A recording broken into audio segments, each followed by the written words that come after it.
사정 대상 1호. 이게 누가 한 말이냐면요. 성완종 경남기업 회장이 숨지기 바로 전 마지막 인터뷰에서 한 말입니다. 이완구 국무총리, 성완종 회장과 가깝지 않을 뿐 아니라 돈 문제도 없다고 거듭 밝혔었죠. 그런데 성 회장, 자살 직전 한 일간지와의 인터뷰에서 이 총리에게 재선거 당시 현금 3천만 원을 줬다고 얘기했습니다. 그 내용 일단 화면으로 함께 확인해 보시죠.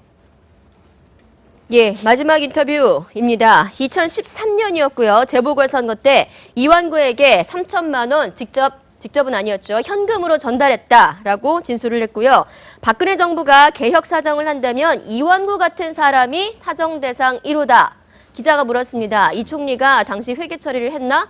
뭘 처리해요? 꿀꺽 먹었지라고 마지막 인터뷰에서 밝혔습니다. 네, 경향신문과의 마지막 인터뷰에서 이렇게 얘기를 했는데요. 어떻습니까? 자, 일단 굉장히 충격적인데요. 충격적이죠. 50분 녹취 파일이 있죠. 네. 경향신문이 가지고 있고 검찰이 제출하겠다 했는데 그 중에 이제 첫 번째 나온 게 4분 가량 분량이고 이제 두 번째가 나왔습니다. 시기가 묘한 게 어제 이제 대정부 질의에서 이완구 총리가 단돈 10원도 받은 적이 없다, 후원 받은 적이 없다라고 얘기했고 오늘 아침에 이제 경향신문이 녹취록 중에 일부분 3천만 원을 줬다는 게 이제 나왔습니다. 이 얘기는 무슨 얘기냐면 지금 이게 이제 제가 언뜻 아침에 연상해서 떠오르는 게 후쿠시마에 쓰나미가 왔지 않습니까? 네. 처음에는 그냥 파도처럼 보이다가 점점 커져서 나중에는 이게 무슨 영화의 CG처럼 한 도시를 쓸고 가는 장면이 있었습니다. 저 그걸 연상할 때는 이게 이제 작은 시작에 불과하다. 무슨 얘기냐면 좌고우면하정 검찰이 수사를 하겠다는데 검찰은 뭐 법리를 다투겠죠. 근데 김호성 대표가 첫날 재밌는 얘기를 했습니다. 이건 법리적인 문제가 아니고 정치적인 문제다. 네. 이완구 총리가 뭐 검찰 수사를 받을지 안 받을지 또 수사에서 뭐 유죄가 될지 무죄가 될지 기소가 될지는 아무도 모릅니다. 네. 다만 지금 뭐 4대 개혁이니 뭐니 어쨌든 3월 10며칠 날 법무부 장관을 대동하고 날이 서서 부패와의 전쟁을 선언할 때 이완구 총리와 이런 정치적 논란이 휘말린 뒤에 국무총리로서 이완구의 차이를 우리가 본다면 이 성완종 회장의 어떤 파문이 일으킬 후폭풍이 어느 정도일지 가늠할 수 있다. 첫 번째 타겟이 일단 이완구 총리를 향해서 가고 있다. 이 문제는 유무죄, 그다음에 기소 여부와 상관없이 총리직을 과연 수행이 가능할까 정도로 도덕적으로 치명상을 일단 입고 들어가고 있는 것은 틀림없다 이렇게 보입니다. 그렇죠. 제가 보기에도 성완종 회장이 가장 미워했고 증오했던 사람이 누군가 하는 생각이 결국 드는데 결국 이완구 총리 아니었나. 그렇죠. 기다렸다는 듯이 예. 가장 직격탄을 날렸는데 자 인간적으로 너무 심한 배신감을 느꼈다 이런 얘기 나오죠. 그다음에 꿀꺽 먹었지. 그다음에 이완구 총리가 나한테 이럴 수 있느냐 이런 부분을 아주 직격토를 한 내용들이 나오는데 결국 이완구 총리 오늘 대정부 질문 둘째 날 여기에서 또다시 이제 이완구 청문회 비슷한 상황이 벌어질 텐데 자 오늘까지 피해 나갈 수 있을지 정면 돌파를 할지 상당히 관심이 귀추가 주목되는 일단 총리실에서는 공식 반응이 금방 나온 겁니다. 10분 전에 나온 건데 예. 전혀 받지 않았다. 돈 한 푼 받지 않았다라고 공식 대응을 했습니다. 그런데 어제 인터뷰를 보면 가장 많은 부분을 경향신문과의 가장 많은 부분을 할애한 사람이 바로 이완구 총리예요. 그렇죠. 그 지금 하태원 차장도 얘기를 했지만 그만큼 억한 심정이 원망의 마음이 자, 큽니다. 우리가 왜 그럴까요? 지난번 총리 청문회 때 이완구 총리는 정치인 데뷔 최고 위기에 몰렸습니다. 처음에는 뭐 자판기다 해서 자신만만하게 하다가 네. 마지막에는 거의 낙마 직전까지 갔거든요. 누가 구했느냐? 충청민심이 구했습니다. 사실상. 네. 충청향후 회장이 청문회에 나오셨고 그다음에 충청도에 엄청난 많은 양의 현수막이 걸렸습니다. 네. 총선 때 두고 보자. 충청민심은 여야가 신경 쓰지 않을 방법이 없습니다. 그 당시에 야당이 청문회를 잘못했다. 충청민심이 완전 돌아섰다 했는데 그게 충청포럼과 성완종 회장이 주도해서 이완구 총리를 구해냈다라고 그분들은 생각하는 거죠. 그렇죠. 이완구 총리는 그렇게 생각하지 않는데 그런데 총리가 되고 난 뒤에 자원외교 하는데 충청도에 어쨌든 그렇게 많은 장학사업도 하고 했던 성완종을 1호 타겟으로 한다는 것은 일단 최소한 고향 민심이 이완구 총리에서 명확히 떠나고 있다. 그다음에 떠나는 방식이 안 좋은 게 뭔가 하면 어리없고 후한무치하다. 이런 형태로 자기 고향 민심이 등을 돌리고 있기 때문에 이완구 총리는 도대체 지금 이게 아까 모두에 말씀드렸듯이 검찰 수사와 별개로 네. 정치적으로 혹독한 심판을 지금 이미 받고 있는 중이다. 이게 시작에 불과하다. 뭐 이렇게 봐야 될 것 같습니다. 네, 네, 저는 어제 일단- 있었던 네, 예, 네. 대정부 질문은 이완구 총리의 청문회를 방불케 했을 정도라고 하는데요. 어제 이완구 총리 역시 의혹에 대해서 강하게 부인을 했습니다. 다시 한번 들어보시죠. 경남기업과 이 고인으로부터 후원금을 정치인으로 후원금 받은 것은 없습니다. 3월 22일 날 저에게 전화를 했는데 총리는 수사에 관여할 수 없다 라고는 말씀을 듣고 대단히 좀 섭섭하셨다는 말씀을 제가 전해 듣긴 했습니다. 이완구 청문회 때, 총리 청문회 때 그렇게 충청 민심이 지원을 했고, 네. 근데 저렇게 뭐 배반을 했냐, 배신을 했냐 이런 감정이 있다는 겁니까, 결국은? 저는 이 총리의 지금 어떤 해명 네. 여기에 주목하고 싶은데요. 결국 단 한 푼도 받지 않았다. 10,000원 한 장 받은 적이 없다. 이렇게 공식 입장이 나왔잖아요. 굉장히 이제 위험한 게임을 시작했다고 저는 봅니다. 이 총리 개인으로서도 그렇고요. 어떻게 보면 정권의 명운이 걸린 어떤 건곤일척의 어떤 승부가 펼쳐지지 않을까 하는 생각이 드는데, 왜냐? 지금 이제 공식적으로 거짓말을 만약에 받았다면 예. 청문회 앞에서 그다음에 대정부 질문하는 자리에서 거짓말을 한 셈이 되기 때문에 이 부분이 만약에 돈이 받았다 이런 부분이 확인이 된다면 이완구 개인에게는 물론 정권 차원에서 굉장히 심각한 상황에 빠질 거고요. 이완구 총리가 저렇게 자신 있게 나올 수 있는 대목 한 가지 있습니다. 꿀꺽 먹었다 이런 성완종 회장의 얘기가 있지 않습니까? 회계 처리가 전혀 안 된 부분. 그렇기 때문에 선관위 장부를 뒤져도 아마 돈을 받았다는 대목 나오지 않을 가능성이 상당히 높습니다. 다만 이 부분이 확인이 될 수 있는 방법, 확인이 된다면 이제는 정말 메가톤급을 넘어서 아마 정권을 송두리째 흔들 수 있는 그런 어떤 악재가 되지 않을까 하는 생각이 듭니다. 실제 정황을 좀 구체적으로 보면 그때 재보궐선거 때죠. 네. 2013년 그렇습니다. 지역구가 네. 서산 네, 서산- 부여청양입니다. 부여청양. 예. 부여청양인데 예. 네네. 지금 인터뷰에 따르면 구체적으로 지금 얘기를 하고 있어요. 그렇죠. 선거 사무실에 찾아가서 네. 반나절 정도 있었다. 있었다라고 얘기를 하고 있고요. 굉장히 구체적인데 한쪽에서는 구체적으로 저렇게 진술을 하고 있고 한쪽은 전혀 받은 적이 없다. 이 검찰에서 어떻게 이게 수사 가능할까요, 이게? 어떻습니까, 신 변호사님? 이 수사라고 하는 것을 이제 본질을 알아야 되는데요. 검사들이 독심술을 하는 신은 아닙니다. 그러면 증거, 명확한 서면 증거라든가 계좌 이체했다라든가 아니면 이게 사실 돈 뭉치를 전달하는 동영상이 있다든가 이런 게 아니면은 주었다는 사람, 받았다는 사람, 전달했다는 사람의 진술에 의존할 수밖에 없다라는 거죠. 그럼 이 사람들이 안 받았다. 줬다는 분은 돌아가셨고 전달한 사람이 없다라고 하면 검사가 신이 아닌 이상 밝혀내기는 어렵죠. 그러니까 네. 이 부분이 사실상 수사에서 밝혀지기는 진술에 의존한다는 부분이 한계죠. 그러니까 네. 신 변호사님 말씀하신 정치자금 문제 수사에서 난점이 계좌로 정치자금을 주는 사람은 없을 거 아닙니까? 그렇죠. 수표로 줄 리도 없습니다. 네. 현금으로. 현금으로 줬다면 아까 주는 사람 받은 사람 목격자 뭐 동영상이 있을 리도 없습니다. 사실은 그돈 주는 장면을 상 받는데도 아닌데 촬영하고 있을 리는 없을 거 네. 아닙니까? 그렇기 때문에 어려운데 그래서 제가 아까 모두에 말씀드렸듯이 이 문제는 투트랙이다. 하나는 검찰이 정말 사력을 다해 수사를 하겠죠. 검찰의 명운이 걸려 있기 때문에.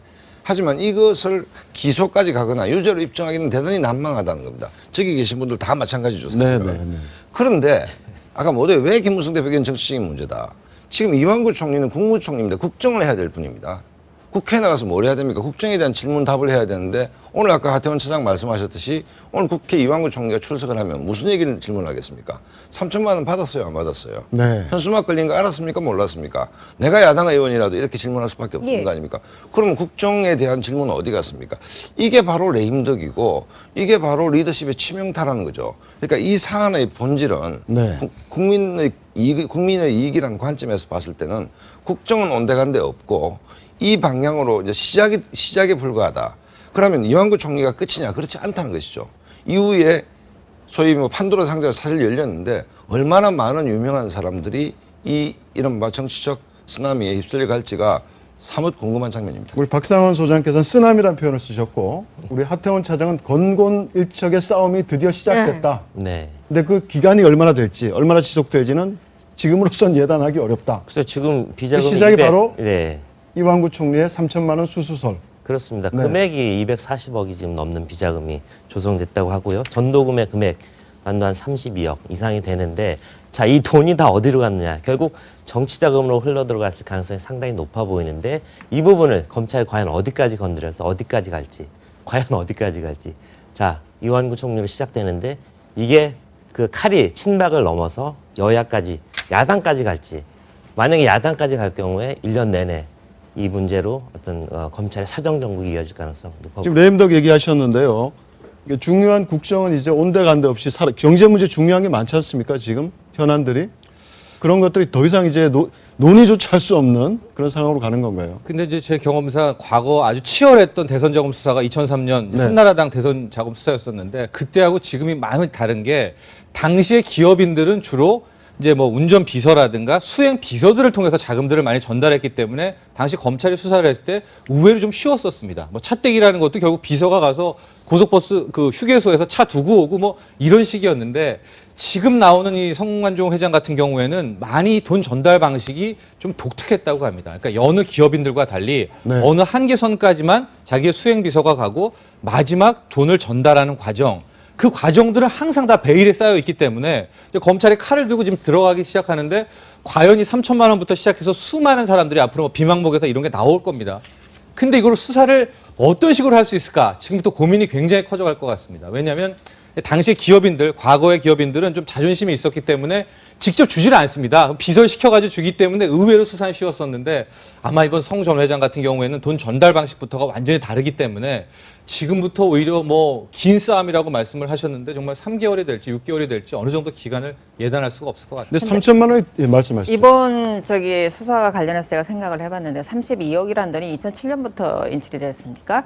2007년도라고 하면 이제 노무현 정권 말기 때인데 그러면은 그 2007년부터라는 기간에서 2014년 기간에 32억에 지금 인원수를 맞춰서 전부 이게 악유를 맞추자고 한다면 저는 게임이 안 끝난다고 생각을 합니다. 네. 그 중간에 그 성완종 전 이 대표 같은 경우도 지금 뭐 자신도 국회의원을 하지 않았습니까? 그렇죠. 그럼 남 정치하는데 돈을 줬을 땐 자신 때도 썼을 거란 말이죠. 그래서 저는 수사 방향이 이게 정치적인 문제라고 푼다라고 하면 이제 언제부터 언제까지 할 것인지 공소시효만 가지고 대상을 할 것인지 그럼 공소시효가 지난 사람들은 도덕적으로 깨끗한 것인지 이런 부분도 정리가 되지 않으면 제가 볼 땐 이 회오리 만치지 밝혀지는 건 하나도 없을 겁니다. 근데 과연 그렇게 한다면 국민이 그걸 납득을 할까요? 저렇게 납득은 안 하지만 손을 국민분들이 손을 또 이걸 기억을 하고 정치에 반영을 하고 선거할 때 반영을 해야 되는데 네. 있지 않습니까? 시간이 지나면. 일단은 홍준표 지사가 어떤 1호 어떤 타겟이 될 가능성이 높잖아요. 전달자도 이미 나와 있는 상황이고 어떤 구체적인 정황들이 다 드러나 있기 때문에 이런 부분에서 어떤 홍준표 지사를 먼저 소환하는 수순으로 들어간 다음에 그 다음으로 넘어가지 않을까 하는 생각이 듭니다. 네, 그래서 여기서 지금 보면 이완구 총리와 관련해서 3천만 원이 두 번 나옵니다. 네. 직접 건넸다는 3천만 원, 네. 또 다른 3천만 원은 어제 대정부 질문에서 나왔죠. 야권이 주장한 건데요. 네. 바로 현수막을 내거는데 3천만 원을 지원했다. 그 당시 충청 포럼이. 아니 그 당시 네. 이제 우리 기억을 한 게 보면 그때도 뭐 정치 평론가들이 많이 얘기를 했습니다만 이완구 총리가 청문회에서 벼랑 끝에 몰렸을 때 그다음에 야당이 이제 그 충청의 향후회 회장분을 증인으로 이제 출석시켜서 고압적으로 질문을 했을 때 야당이 역풍을 맞았지 않습니까? 그 시점에 충청도 다녀온 분들이 현수막이 엄청 걸렸다는 얘기를 많이 했어요. 네. 충청도 민심을 대변한다고. 그러니까 그 현수막이 어쨌든 성완종 회장이 이완구 회장 총리, 그러니까 성완종 회장 측의 얘기에 의하면 이완구 후보자 측에서 좀 도와달라 얘기해서 도운다고 현수막을 온 충청도에다 붙였다. 그 가격이 최소한 3천만 원 이상은 안 되겠냐 뭐 이런 얘기인데 이완구 총리는 그 부분에서 나는 몰랐다 얘기인데 그게 과연 이제 국민들의 마음속에 이완구 총리의 말을 믿을 것인지 성완종 회장 측의 말을 믿을 것인지 누구 말을 믿을 것 같습니까?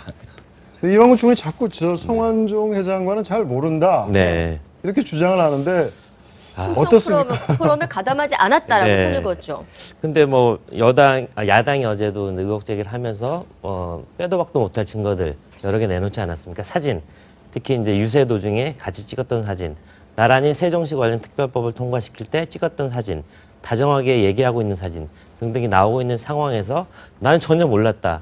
이런 부분의 해명이 자꾸 스텝이 꼬이는 상황인데 인간적으로는 알았으나 알고 같은 충청권 인사로서 여러 가지 교분이 있었으나 어떤 공적인 영역에서는 나는 성완종 회장과 선을 긋고 분명히 깨끗하게 했다. 이런 해명이 애초부터 나갔어야 하는데 이완구 총리가 본인이 상당히 패닉되고 상당히 걱정을 많이 하다 보니까 나는 저 사람과 친하지 않고 인간적으로 오히려 내가 야멸차게 했기 때문에 오히려 배신감을 느껴서 나를 음해한 것 같다. 이런 얘기를 했기 때문에 스스로 이 본인이 뱉은 얘기들 어떻게 주워 담을지 오늘 일단 경제 분야 대정부 질문에서 상당히 규치가 주목됩니다. 네. 예, 성 회장 굉장히 마지막 인터뷰에서 이완구 총리를 향해서 독한 발언들을 쏟아냈습니다. 그런데 말입니다. 이건 뭐 계속해서 추측이긴 합니다만 3천만 원을 줬다는 사실을 인터뷰에서 했고, 하지만 죽기 직전에 바지에는 쪽지가 있었습니다. 네. 쪽지에 이완구 이름 옆에는 왜 금액이 적혀 있지 않았을까요? 그것도 미스터리예요. 예. 미스터리인데 그 쪽지만 있었겠습니까? 쪽지는 이제 고인의 어떤 주머니 속에서 발견된 네. 것이고, 오늘 뭐 신문에 보면 드디어 이제 비망록이 네. 나왔다 뭐 이런 얘기도 있고, 그러니까 그 다음에 뭐 여러 가지 지금 설들이 난무한데 장부까지 있다는 얘기가 있습니다. 그리고 장부가 여야를 통해서 지도부에 들어갔다는 얘기까지 있습니다. 그렇기 때문에 저 쪽지는 어찌됐든 성 회장이 그동안 정리했던 자료의 한 일부분을 메모 형식으로 남기기 때문에 저기 액수가 있고 없고의 문제는 좀 아니지 않느냐. 그러니까 본질하고는 관계가 좀 없지 않느냐라고 봐집니다. 근데 지금 이 문제가 또 정치적인 좀 파장을 일으킬 수 있는 게 이완구 총리의 과거 행적, 말 바꾸기. 네. 한두 번이 아니지 않습니까? 그러니까 이런 것 때문에 약간의 신뢰감에 조금 흠집을 낸 과거 행적들이 있어요. 네. 어떻습니까? 뭐 청문회 때도 일단 그렇고. 3천만 원이라는 건 이제 냉정하게 따져봐야 될 부분이기 때문에 과거에 이완구 총리의 언행이 어땠다 이렇기 때문에 이번에도 3천만 원 부분에 대해서 신뢰할 수 없다 이런 식으로 예단해서 몰고 가는 건 상당히 위험한 네. 측면이 있다고 보고요. 물론 3천만 원이라는 부분 분명히 줬다는 사람의 진술이 명확하게 있고 본인은 나는 받지 않았다 이렇게 법리적으로 굉장히 충돌하는 대목이 있기 때문에 여기에 대해서 받았다 안 받았다를 뭐 저희가 지금 판단할 수 있는 기준은 없다고 봅니다. 다만 예. 이완구 총리가 과거에 어떤 말 바꾸기 그런 행적이 있었기 때문에 어떤 여론이 이완구 총리의 얘기 과연 믿어줄까 이런 부분에 대해서 무게를 줄 수는 있겠지만 결국 검찰 수사를 직접 받아서 어떤 소환 수순으로 갈지 이런 부분은 아직은 조심스러운 대목이 있다고 봅니다. 근데 어제도 대정부 질문에서 좀 약간 말 바꾸기 해프닝 있었죠.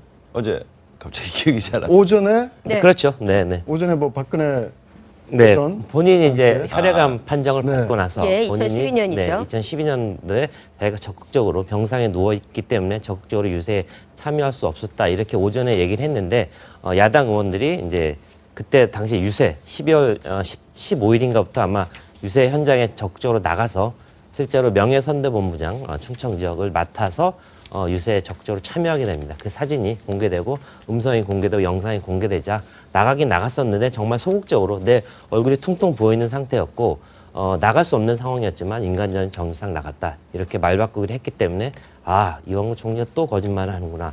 이런 질타를 받았던 건 사실입니다. 네, 알겠습니다.